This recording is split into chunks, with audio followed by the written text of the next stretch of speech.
Hello guys, good afternoon. It's me Elliot and I'm back here again. Well, I've been seeing videos on Facebook, on Instagram, on every social media platform and outlets regarding the killings of Nigerians going on currently in South Africa. Well, South Africans are dummies. Everybody knows that now. They've actually proved it that they are very stupid people. It's very obvious now. First and foremost, there are no borders in Africa.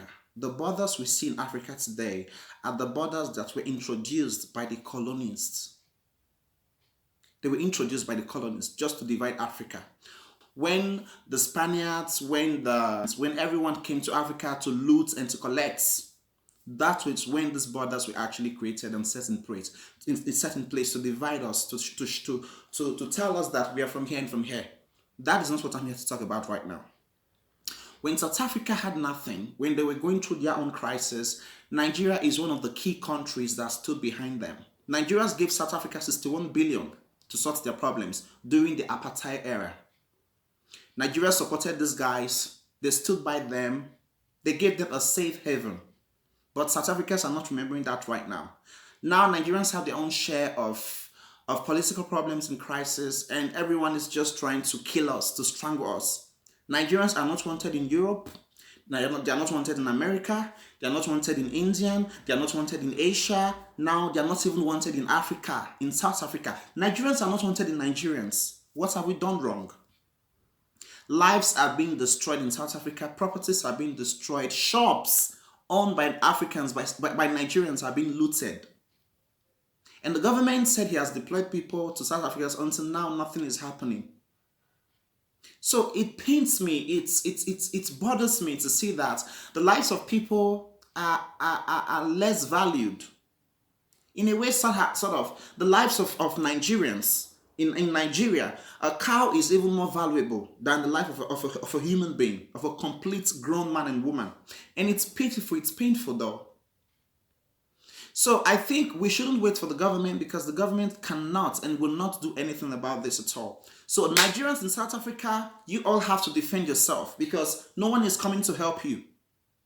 No one is coming to help you. So when I see my own Nigerians, my own African brothers telling me that they've come to Europe, they've arrived in America, they have arrived wherever they've arrived outside Nigeria, and they feel comfortable because they don't want to go back home anymore because it's unsafe, there's no electricity, there's no security, there's no blah. I look at them and I laugh. Because if this can happen in a place of South Africa where everyone thought was, more advanced, there is this mob, there is this killing going on currently. It could happen anywhere in the world. So Nigeria is left for us to fix. It's our problem to fix that country. If it's not working, we have to fix it. So I know it's sad, I know it's painful, because probably most of these guys have already made a life for themselves in South Africa. But you have to go back to your country, go back to Nigeria. It's better you die in your country than die in somewhere else. It's where you're not wanted. It's not worth it at all. It's not worth the money, it's not worth the property, it's not worth the investment. Nothing is worth it. But I'm glad, because the world is watching what's happening currently. South Africa has beaten more than they can chew. Nigerians are not the only migrants in South Africa. South Africa said 80% of their country is being taken over by other Africans, especially Nigerians. But they forget to understand that the Europeans that come in to invest this money into their country are looting from there, because they are the ones using a bowl to pack this money and bring back to their country, to Europe. They know where their problem lies, but they're not doing anything about it, but they're looking for someone to put the blame on. Nigerians are naturally born hustlers. Wherever a Nigerian goes to, even if nothing is working there, he or she will look for something, a means to an end. They'll look for something to do just to be able to keep their body and soul going. That's who Nigerians are. I'm not encouraging the fact that they go into illegal things like selling drugs or doing anything illegal to make ends meet, but Nigerians are born hustlers. That's why wherever we go to, there's always this jealousy, this stench that goes with us. So when an average South African man sees a Nigerian and he sees a snake, he would rather open his door for the snake to go in than open it for Nigeria. They hate Nigeria naturally, and it's everywhere in the world.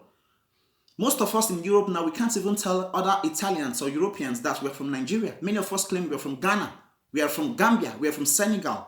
Because nobody is comfortable to take that name Nigeria anymore. No one can take it, can proudly say he or she is from Nigeria anymore. When you see you're from Nigeria and anybody wanted to do business with you, they'll run away because they feel unsafe to be around you because of where you're from.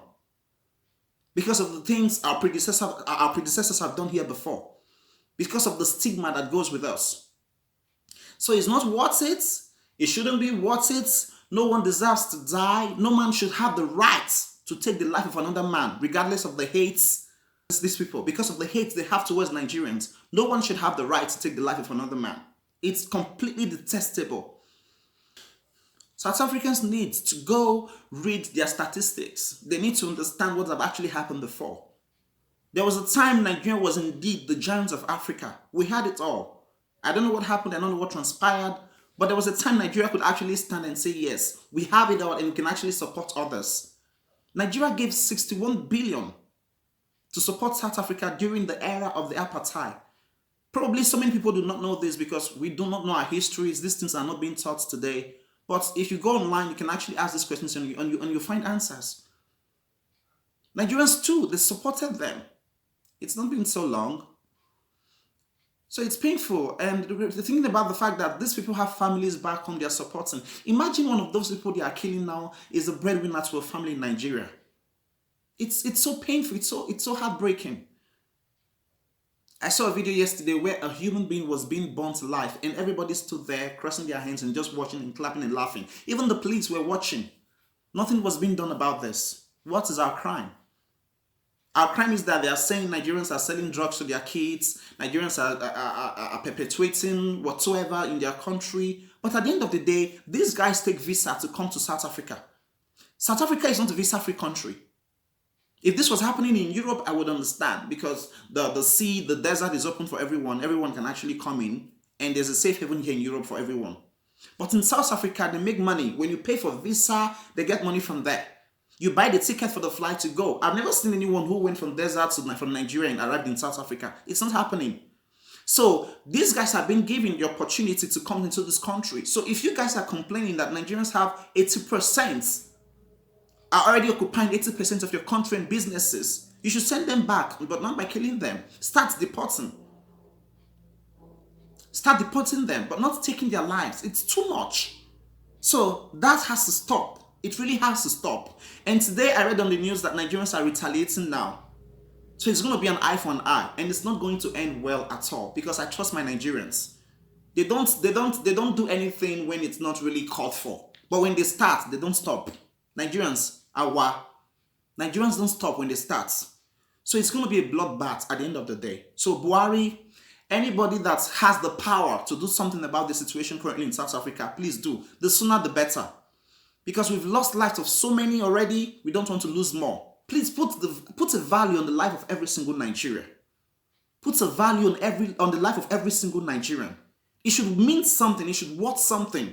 You shouldn't wait until 20 or 30 or 50 people are killed before you do something about it. So deploying people to the country to do what? I don't know what they are going to do there. I thought by now Buhari should have taken flight to the country to bring back Nigerians, to start removing them back from there. You should have done that by now, but nothing is being done.